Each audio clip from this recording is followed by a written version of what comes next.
অবলা চৌমুহনী থেকে আইজিএম চৌমুহনী পর্যন্ত যে সমস্ত অনুমোদনহীন ভেন্ডার রয়েছে সেগুলি সরানোর সিদ্ধান্ত নিয়েছে নিগম।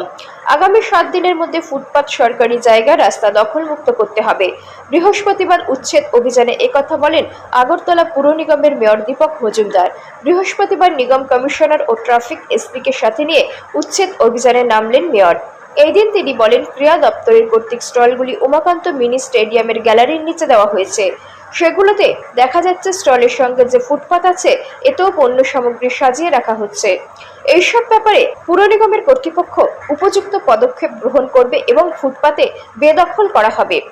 এই দিন তিনি আরও বলেন, নিগমের তরফ থেকে প্রতিনিয়ত শহরকে যানজট মুক্ত রাখতে বিভিন্ন জায়গায় অভিযান চালানো হয়, কিন্তু তারপর জনগণ সরকারি জায়গায় দোকানপাট গড়ে তোলেন।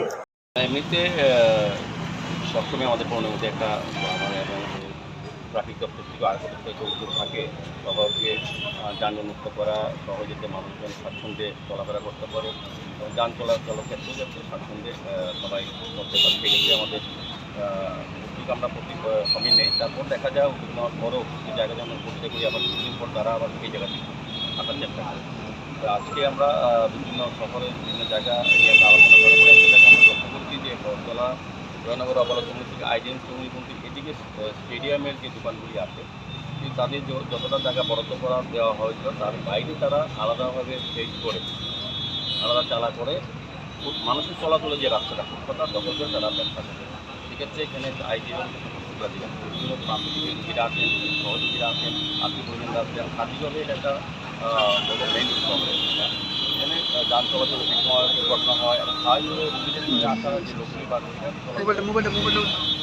লক্ষ্য রেখে আমরা চেষ্টা করলাম যারা বেআইনিভাবে আলাদা বেড করেছে সেগুলি আমরা সরিয়ে দেবো এবং রাস্তাটা বড়ো করে পার্কিংয়ের ব্যবস্থা করবো। রুগীও আসে, রুগীর লোকজনরা আসে, গাড়ি রাখার একটা তার প্রায় রাস্তা চলে যায় এবং এখানে ব্যবসায়ীরা দেখলাম প্রত্যেকটি তারা এই রাস্তার পাড়েই সমস্ত মালামাল বিক্রি করে, চায়ের দোকান, হোটেল, রেস্টুরেন্ট সব রাস্তার মধ্যে। সেক্ষেত্রে আমাদের যে পার্কিং জোন যেটা সেটার দেখা করবো, নির্দিষ্ট জায়গায় আমরা পাচ্ছি না। আমাদের ভেন্ডিং জোন যেটা এটাও হচ্ছে না। স্বাধীনভাবে আমরা এখানে যাদের লাইসেন্স আছে যাদের ব্যান্ডেল তাদেরকে বসার ব্যবস্থা করবো, যাদের লাইসেন্স নেই তাদেরকে সরিয়ে দেওয়া হবে।